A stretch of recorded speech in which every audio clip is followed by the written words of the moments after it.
Conheça agora, neste vídeo, o reformador Ulrico Zwinglio, aquele que tinha a Bíblia em uma mão e uma espada na outra.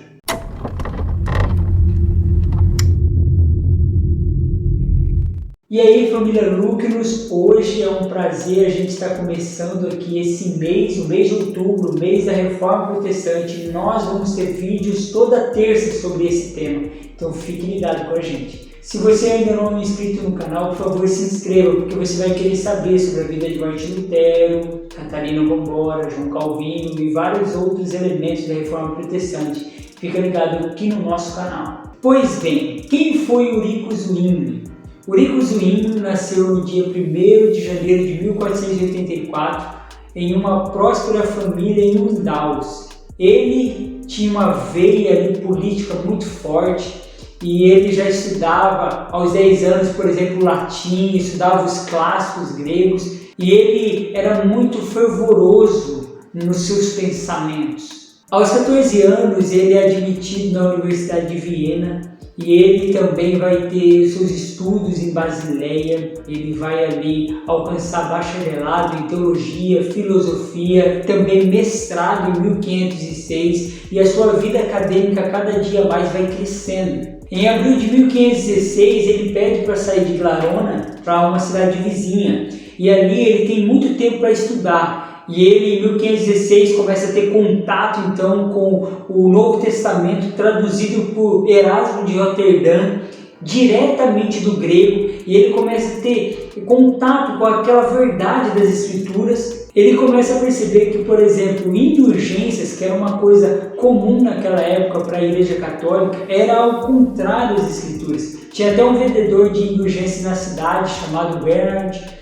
que ele vai expulsar esse vendedor de indulgência da cidade à base da pregação e das Sagradas Escrituras, algo que Lutero vai fazer com Johannes Tetzel lá na Alemanha, e ele faz isso ali naquele período. Com todo esse fervor das Escrituras, ele é chamado então em 1518 para ir para Zurique, onde ele vai se tornar então um grande reformador. Ele chega em Zurique contestado, porque nessa época Zwinglio tinha fama de ser mulherengo. Ele mesmo escreve dizendo: há 3 anos decidi firmemente não tocar em mulher nenhuma, porém fracassei. Mas o que acontece é que os seus oponentes e até as pessoas que estavam competindo com ele a vaga de ser bispo principal da catedral eram também acusados dos mesmos problemas. Mas mesmo assim ele consegue a vaga ao cargo porque o outro ministro que concorria com ele tinha uma vida devassa, vivendo em concubinato e tinha 6 filhos. Mas é bom lembrar que isso acontecia porque a Igreja Católica não permitia e ainda não permite que os seus ministros se casem,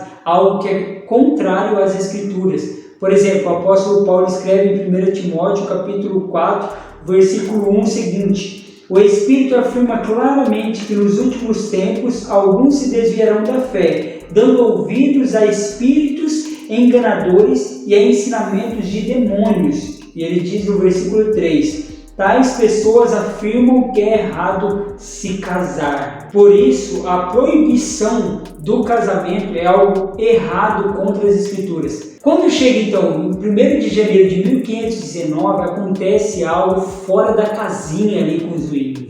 Zwinglio decide não mais seguir a cartilha da Igreja Católica de pregar exatamente os textos que eram liturgicamente o ano inteiro pregados, mas ele começa uma série de mensagens no livro de Mateus. Ele também institui estudos bíblicos semanais e ele começa então a pregar as Escrituras como devem ser pregadas. E é nesse momento que surge a grande marca de Zwinglio: ele só fará aquilo que as Escrituras dizem. Por exemplo, ele vai levar tão ao extremo isso que ele vai tirar a música do culto. Ele vai proibir instrumentos no culto e até a cantoria, porque ele não via claramente a música sendo expressa no Novo Testamento. É uma das diferenças entre ele e Lutero. Enquanto Lutero aceitava tudo aquilo que a Bíblia não era contrário, Zwinglio só aceitava aquilo que a Bíblia expressamente dizia que deveria ser feito. E aí chegamos então em 1522. 1522 é um divisor de águas porque nós temos o caso das salsichas.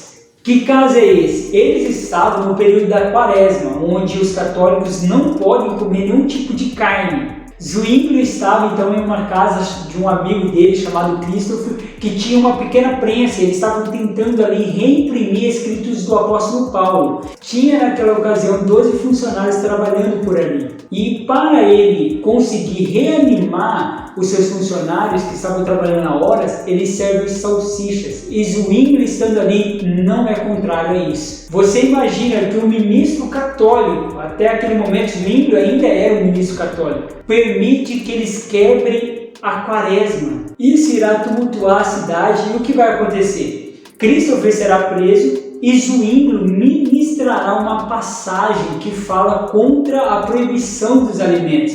Ele vai pregar uma mensagem sobre a liberdade de se comer qualquer alimento. Por conta de todo esse reboliço que acontece ali na cidade, é necessário que em 1523 se conclame então um pequeno concílio ali na cidade para decidir essa questão.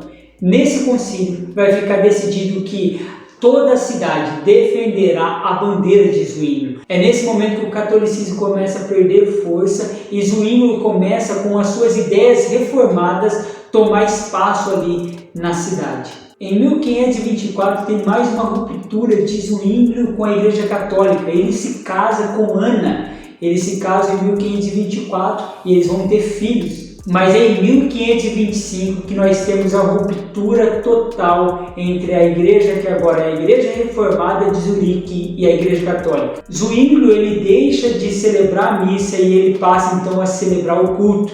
Ele transforma a Eucaristia na Santa Ceia, não pensando mais que no momento da Santa Ceia estavam presentes o corpo e o sangue de Cristo fisicamente, mas sim que era um memorial daquilo que Jesus fez. Ele começa então a celebrar a Santa Ceia, incluindo todos os membros da igreja, algo que na Igreja Católica eles não faziam. Naquele tempo a Igreja Católica não permitia, por exemplo, que os membros da igreja tomassem o cálice. O cálice era tomado apenas por aquele que estava servindo a ceia, ou seja, o padre. Era até interessante que houve um misticismo tão grande naquele que era o Santo Graal, o cálice que carregava o vinho, supostamente o sangue de Jesus, que quando subia o cálice, ao olhar para ele, diziam que os membros eram purificados dos seus pecados.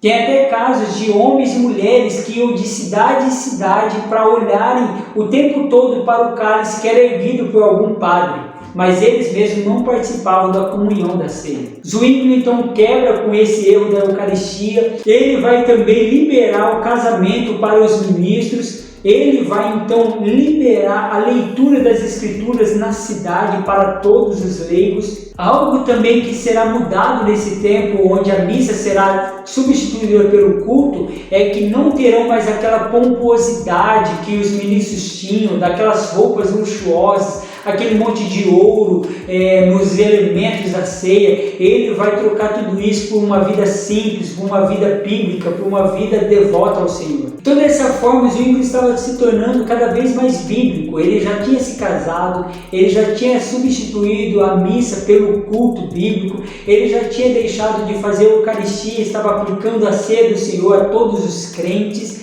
e agora ele vai se encontrar com Lutero. Em 1529 ele tem um encontro épico com Lutero em Marburgo, onde estão ali ministros do Senhor. Martin Butzer está ali tentando ligar como um bom pastor Lutero e Zwinglio, o grande reformador da Suíça e o grande reformador da Alemanha, e eles têm na mesa ali 15 pontos de como eles vão olhar para as Escrituras, como eles vão olhar para a sociedade, como vão olhar para a política, como vão olhar para o batismo, e eles concordam em 14 pontos, mas quando chega no ponto da Santa Ceia, é o momento da discordância entre Lutero e Zwinglio. E é trágico a gente pensar que aquilo que deveria unir, ou seja, a ceia do Senhor, o celebrar a morte e a ressurreição de Cristo, é aquilo que vai trazer divisão entre dois homens de Deus, grandes reformadores. Porque Lutero tinha a posição de que no pão e no vinho estavam o corpo e o sangue de Jesus ali. Já Zwinglio via tudo isso como apenas um memorial,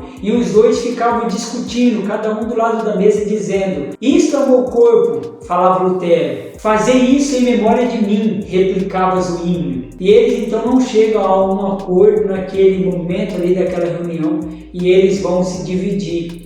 E Lutero e Zwinglio não se encontrarão mais. Zwinglio então retorna para Zurique, e ali em Zurique ele continua fazendo as suas reformas protestantes, protestando contra a Igreja Católica. Então entram em guerra os católicos contra a cidade protestante de Zurique, e Zwinglio, como um bom pastor, assume a batalha e ele vai armado para defender a fé, defender a cidade, e ali ele é morto. Ele é morto em 1531 e assim se encerra a vida desse grande reformador. Sabe uma coisa que eu queria te dizer ao interpretar a vida de Zwinglio é que você interpretasse a vida dele de acordo com o seu tempo. Quando eu disse que ele morreu no campo de batalha, ele morreu com uma espada na mão, você precisa entender que naquela época isso era uma coisa normal, não era uma coisa longe da realidade. Por isso ele é retratado em sua estátua em Zurique, com uma Bíblia numa mão e uma espada na outra. Ele estava pronto a pregar e também a defender a sua cidade. E depois da sua morte, então, quem assume ali a reforma protestante em Zurique é o seu discípulo chamado Erich Bullinger, um homem de Deus também que continuou a reforma protestante em Zurique. Foi isso aí a história de Eurico Zwinglio. Se você gostou, deixe o gostei e se inscreva para você ficar por dentro dos próximos vídeos sobre a história da igreja, a história da reforma protestante. Que Deus te abençoe e que você possa honrar toda a história de Deus através da sua igreja. Lembrando sempre que você é uma candeia de Jesus que ilumina o século XXI.